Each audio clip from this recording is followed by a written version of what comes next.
இப்போ பெண்கள் சார்பில் புதுக்கோட்டையிலிருந்து வந்த பாரதி அவர்கள் வாங்கம்மா. கூடலூர் நகரில் நகைச்சுவையாளர்களை சந்திக்கப் போகிறோம் என்று வந்த எங்களுக்கு நகைச்சுவை மட்டுமல்ல, நல்ல இலக்கிய சுவையையும் சேர்த்து நாங்கள் ரசிப்போம் என்பதை நிரூபித்துக் கொண்டிருக்கக்கூடிய அத்துணை சுவைஞர் பெருமக்களுக்கும் என்னுடைய பணிவான வணக்கம். சிறப்பான விழாவை சீரோடு நடத்தி கொண்டிருக்கும் அத்துணை பொறுப்பாளர்களுக்கும் மனமார்ந்த பாராட்டுக்களையும் வாழ்த்துக்களையும் தெரிவித்து, இரு அணியிலும் அலங்கரித்துக் கொண்டிருக்கக்கூடிய பேச்சாளர் பெருமக்களையும் வணங்கி, உலகத்தில் தமிழர்கள் உள்ள எல்லா நாடுகளிலும் சென்று தமிழையும் நல்ல சிந்தனைகளையும் பரப்பி வரக்கூடிய எங்கள் அருமைக்குரிய சகோதரர் நடுவர் பெருந்தகை அவர்களுக்கு என்னுடைய பணிவான வணக்கத்தை சொல்லி, ஆனால் இவ்வளவு பணிவா யாராவது அந்த பக்கம் வணக்கம். நான் வேற ரொம்ப பயந்த பிள்ளை. ஆமாம், பேச்சு அவ்வளவு பட்டுன்னுலாம் எங்களுக்கெல்லாம் அவ்வளவு சட்டுன்னு வந்துடாது. யோசிச்சு தான் பேசுகிற மாதிரி இருக்கும். இங்கே வந்ததுலேருந்து அந்த அண்ணன் அந்த ரோஸ் கலர் மிட்டாய் கலர் சட்டை போட்டவர் அண்ணனும் பஞ்ச் மிட்டாய்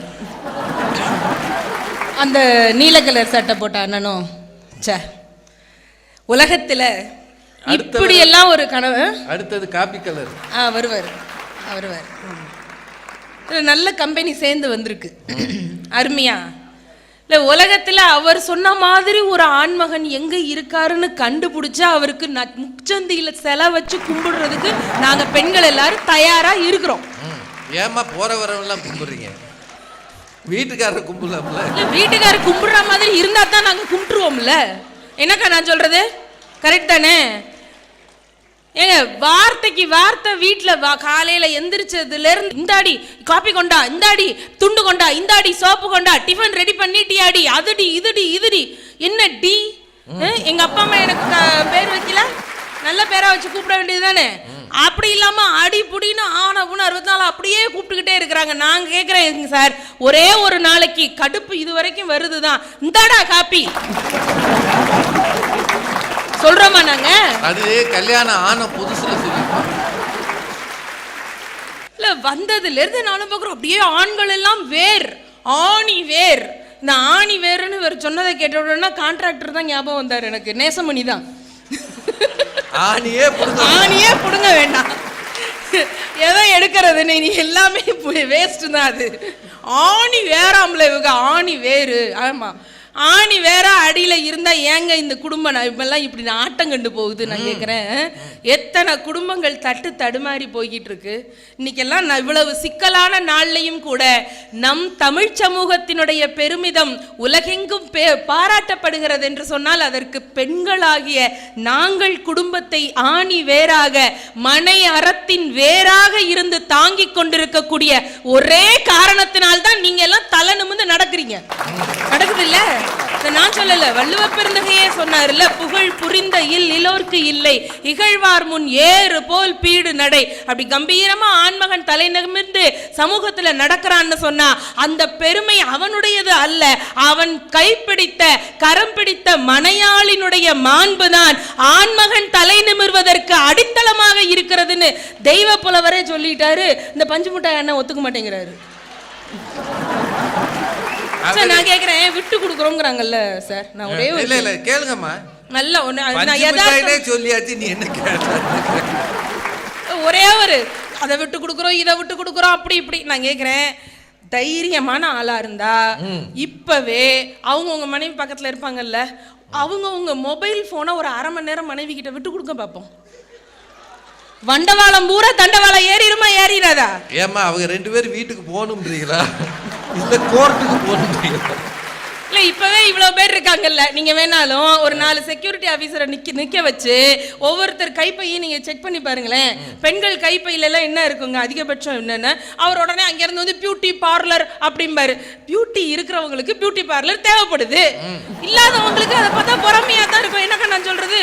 நமக்கு எதுக்கே அதெல்லாம்? அதான் உங்களுக்கு எதுக்கு அதெல்லாம் நான் கேட்கிறேன். என்னையும் சேர்த்தான் சொல்றேன். இல்ல, இப்ப பெண்களுடைய கைப்பையெல்லாம் நீங்க செக் பண்ணி பாருங்களேன், லேசா ஒரு சீப்பு இருக்கும், ஒரு பவுடர் இருக்கும், இதெல்லாம் இருந்தாலும் அப்ப அவங்க பிள்ளைக்கு வேண்டிய பால் டப்பா, பிஸ்கெட்டு, குட்டி டவல், தலையில, ஆமா இல்ல சின்ன பிள்ளைங்க இருந்தா சொல்றேன். சின்ன பிள்ளைங்க இருந்தா கழுத்துக்கு ஸ்கார்ஃப் என்ன நான் சொல்றேன், இவர் போட்டுக்கிறதுக்கான ஸ்வெட்டரையும் தூக்கி இந்த அம்மா ஹேண்ட்பேக்ல திரிச்சிருவாரு. இதையெல்லாம் தாங்கிட்டு பெண்கள் அங்க இருந்து ஒரு நிகழ்ச்சிக்கு வர்றதுனா கூட கையை வீசிட்டு ஃப்ரீயா எங்களால வர முடியலங்க. ஆனா இப்ப இதே ஆண்களுடைய பேண்ட் பாக்கெட்டையோ சட்டை பாக்கெட்டையோ செக் பண்ணுங்கன்னு நான் சொல்ல மாட்டேன். எதுக்கு? ஏன் அதை செக் பண்ணா அது வர வேண்டாததெல்லாம் வரும், வெளியில வேண்டாததுதான் அதுல இருக்கும். அதிகம் அவர் டிரைவிங் லைசென்ஸ் வச்சிருப்பாரு. ஐயோ பாவமே, டிரைவிங் லைசென்ஸ் வச்சிருக்க. சரி இருக்கட்டும். எவ்வளவு விட்டு கொடுக்குறோம் சார். கல்யாணம் ஆனதுக்கு முன்னாடி எல்லாம் நான் கொதிக்க கொதிக்க டீயும் காஃபியும் குடிப்பேன் சார். இப்ப நீங்களே கவனிச்சிருக்கலாம், இங்க கொடுத்தாங்க சூடாதான் எல்லாருக்கும் வேணும்னு கேட்டாங்க. இங்க கொஞ்சம் வசதியா தான் இருந்துச்சு. இப்ப என்ன தெரியுமா பண்ணேன், உஃபு உஃபுன்னு ஊதி ஊதி அப்படி குடிச்சேன். ஏன் சுட சுட குடிச்சா மனசுக்குள்ள இருக்கிற வீட்டுக்காரருக்கும் சுற்றும். இதெல்லாம் நீங்க நம்பணும். வேற வழி இல்லைம்மா, குளிர்ல உட்கார்ந்துருக்கோம். இல்ல பெண்களுடைய அந்த தியாகத்தை பெருசா பாராட்ட வேண்டாம், குறை சொல்லாமலாவது இருக்கலாம்ல. வீட்டுல இவர் தான் எல்லா வேலையும் செய்யறாராமா. சமைச்சு சாப்பாடு போடுறோம் சார், என்ன சார் சமைச்சு சாப்பாடு போடுறோம்லம்மா, என்னைக்காவது அந்த சாப்பாட்டை கவனிச்சு பரிமாறுறவங்க முகத்தை பார்த்து அதை ரசிச்சு ருசிச்சு அப்படி எடுத்து சாப்பிட்டு பார்த்து அடடா அருமமா உன் கைப்பட்ட உடனே சாதாரண மிளகு ரசம் அதிரசமா ருசிக்குதுடா ராஜாத்தி, ஒரு நாள் ஒரு வார்த்தை வந்திருக்குமா உங்க வாயில இருந்து? நாங்களும் யூடியூப்பை பாக்குறோம், எங்க கொள்ளுப்பாட்டிய கேட்கிறோம், அவங்கள கேட்கிறோம், இவங்களை கேட்டு கஷ்டப்பட்டு சமைச்சு வச்சா நம்ம ஆண்கள் முழுக்க உக்காந்துக்கிட்டு எல்லாம் ஒரே மாதிரி மடியில இந்த பக்கம் மொபைல் போன் இருக்கும், எதிர டிவி இருக்கும், இந்த பக்கம் நியூஸ் பேப்பர் இருக்கும். இவங்க எல்லாம் என்னத்துக்கு சாப்பிட உட்கார்றாங்கன்னு எனக்கு தெரியல.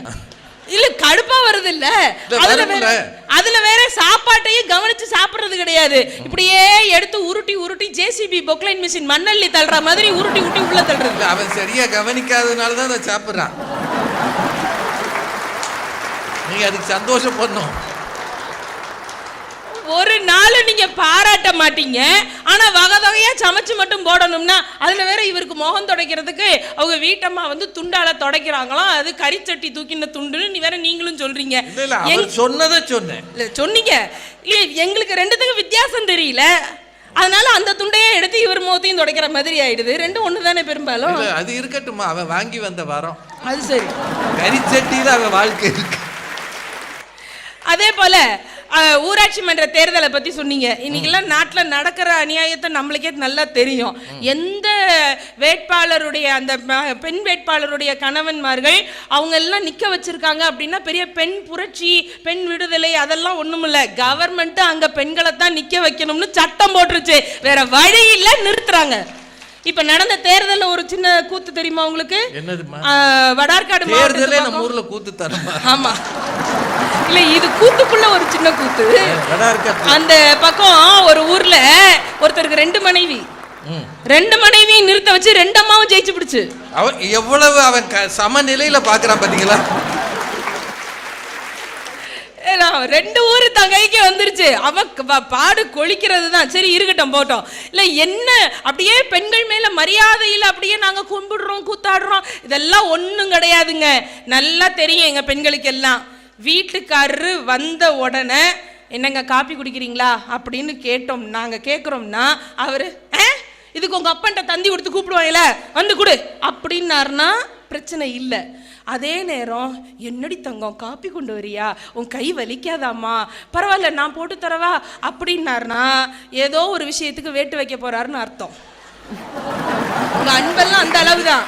அதே போல இல்ல, இதனாலதான் ஒரு ஆணும் பெண்ணுகிட்ட சந்தோஷமா பேசுறது இல்ல. ஐயாப்பா நான் நினைக்கிறேன். அதே மாதிரி ரொம்ப நாள் அப்படி கையை பிடிச்சிட்டு ரொம்ப நாளா இந்த 2 வளையலே போட்டுட்டு இருக்கியே தங்கம், இது வேணா மாத்திட்டு இவர் சொன்னா வளையல் மேலால போய் 2 வளையல் புதுசு வாங்குவோமா அப்படின்னா இருக்கிற அந்த நஞ்சு போன வளையலாம் அடகுக்கு போகுதுன்னு அர்த்தம். உங்க அன்பு பாசம் எல்லாம் போலின்னு தெரிஞ்சு கூட நாங்க விட்டு கொடுக்குறோம் சார். இவன் போய் தான் சொல்றான்னு நல்லா தெரியும். ஏங்க ஆபீஸ்ல இருந்து லேட் ஆயிடுச்சு வர்றதுக்கு இவ்வளவு அப்படின்னா ஓவர் டைம்னு சொல்லுவாங்க. இது கொஞ்சம் ஓவரா தான் இருக்கும். ஓவரா புழுகிறாருன்னு தெரிஞ்சு கூட அப்படிங்களாங்க உடம்ப பார்த்துக்கங்க, இவ்வளவுதான் சம்பளம் வந்தாலும் நமக்கு தேவை தீர போறது கிடையாது, ஆனா ஹெல்த்தை நம்ம விட்டுற கூடாது இல்ல, ஆசையும் குறைய போறது கிடையாது. அப்படின்னு சொல்லுவாங்க. அதை விட ரொம்ப எரிச்சல் வர்ற விஷயம் பெண்களுக்கு என்ன தெரியுமா? ஊர்ல இருக்கிற முட்டா பயலுக சொல்ற அட்வைஸ் எல்லாம் இவங்களுக்கு எடுபடும். ஆனா கூடவே இருக்கிற மனைவி சொல்ற உருப்படியான எந்த யோசனையும் அவங்களுக்கு நல்லதாவே தெரியாது. அங்க பாருங்க, பாதிக்கப்பட்ட கம்பெனி அக்கா பின்னாடி எல்லாம் நல்லா நிறைய பேர் பாதிக்கப்பட்டிருக்கீங்க. அங்க பாருங்க, பாதிக்கப்பட்ட ஒரு கூட்டமா அது. ஆமா, அப்புறம் நான் கூட பட்டிமன்றம் நடக்குதுன்னு விட்டு கொடுக்கறதுன்னா சாதாரணமாவா விட்டு கொடுத்துட்டு இருக்கோம்? நான் தெரியாம கேட்கிறேன். ஒரு குழந்தைய பெத்து வளர்க்கிற அந்த விஷயத்துல எத்தனை ஆண்கள் மனமாற மனைவியினுடைய அந்த பலியையும் வேதனையும் உணர்ந்து செயல்படுகிறார்கள்னு எனக்கு புரியலைங்க. குழந்தை வரணும்னு மட்டும் நினைச்சுக்குவாங்க. பெத்து குழந்தைய கையில கொடுத்தா ஆபீஸ்க்கு போகும்போது பாத்தீங்கன்னா ஐயா என்கிட்ட கொடுத்துறாது, ஐயா அசிங்கம் பண்ணிடுவான், இந்தா வச்சுக்க அப்படிங்கிறது. அதே அந்த பிள்ளை வளர்ந்ததுக்கு அப்புறமா நல்லதா ஏதாவது ஒண்ணு செஞ்சுட்டா மட்டும் ஏன் பிள்ளை எப்படி இருக்கான் பத்தியா அப்படின்னு ஊர்ல எல்லாத்தையும் பெருமை பேச வேண்டியது. ஒருவேளை அந்த பையன் ஏதாவது ஒரு திருட்டு வேலை பண்ணிட்டான், தப்பு பண்ணிட்டான்னா வளர்த்திருக்கா பார் பிள்ளைய, இப்படி அடி வளர்க்கறது உருப்படாத தனமா அப்படின்னு மனைவியை திட்ட வேண்டியது. பிரச்சனைகள், கவலைகள், தோல்விகள் எல்லாவற்றையும் பெண்ணின் தலையிலே கொண்டு வந்து வைத்துவிட்டு வெற்றியையும் பெருமிதத்தையும் மட்டுமே தனக்கு சொந்தமாக ஆண்கள் வைத்துக் கொள்கிறார்கள். எல்லாவற்றையும் தெரிந்திருந்தாலும் புரிந்திருந்தாலும் அவர்கள் மனம் கோணாமல் இருப்பதற்காக அனைத்தையும் வெட்டுக் கொடுப்பதனால் தான் இன்றைக்கும் குடும்பங்களாக வாழ்ந்து கொண்டிருக்கிறது. பெரியவர்களே, மனையறத்தின் வேறாக விளங்கி கொண்டிருக்கக்கூடிய பெண்கள் ஒரு வயல்லிருந்து நாற்றை எடுத்து ஒரு இதிலிருந்து நாற்றை எடுத்து கொண்டு போய் வயல்ல விடுறோம்னு வச்சுக்கோங்களேன். களத்துல நாற்றை எடுத்து வயல்ல நடும் பொழுது கூட அதை சுற்றி இருக்கிற கொஞ்சம் போல மண்ணையும் சேர்த்து எடுத்து கொண்டு போய் தாங்க சார் நடுவாங்க, நாற்றங்காலில் இருந்து வயலுக்கு கொண்டு போய் வைக்கிற பொழுது.